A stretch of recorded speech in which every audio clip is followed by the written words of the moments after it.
what are you aware that Kriss Segle wrote the grievance for her husband relating to him talking about boobies while coworkers were watching animals have sex?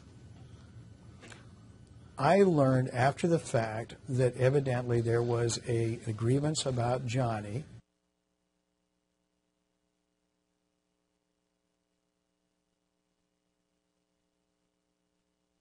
This response that you reviewed, given the conflict of interest potential with Kriss Segle, you wouldn't have expected her to have participated in drafting that response, would you?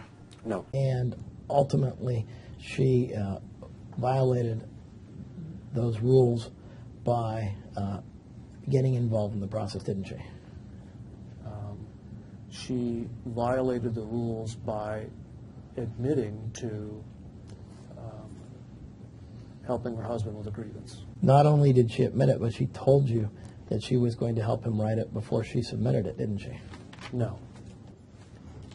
It's your testimony you didn't learn until after the grievance had been written that Kriss Segle was involved with it, right? That's correct.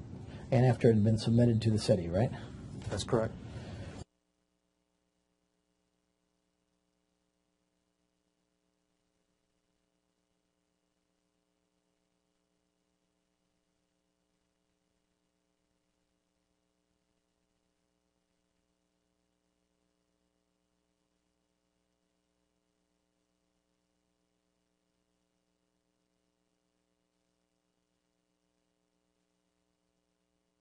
I said, and then I subsequently followed up, I am inclined to tear up, or ask for the tearing up of the grievance and the disciplinary letter. So after the cabinet had met, you learned that Richard Conrad actually wanted to rip up the discipline that had been decided on by you, Londi Lindell, and the city attorney, right? I did later hear those words or something to that effect used, yes. And then that was because she had expressed to you how angry she was that her husband was being disciplined unfairly. Isn't that right? She had expressed how unhappy she was at the city at that time. And at this time that you wanted to basically, be unorthodox, as you put it, and come up with some kind of alternative dispute resolution, why didn't you discuss that issue with Bob Sturbank? I did. Okay. And did he advise against it? Yes.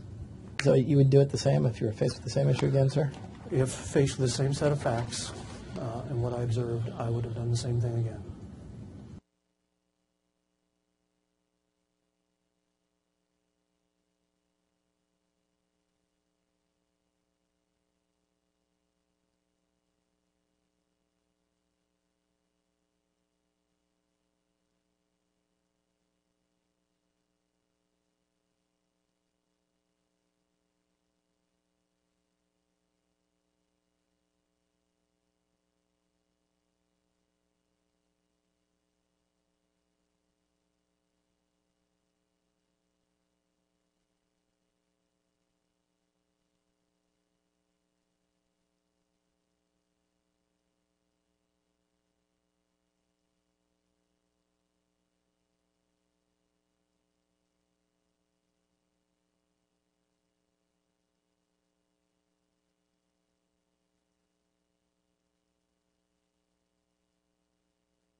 believed that this violated the employee guidelines that prohibit harassment, doesn't it?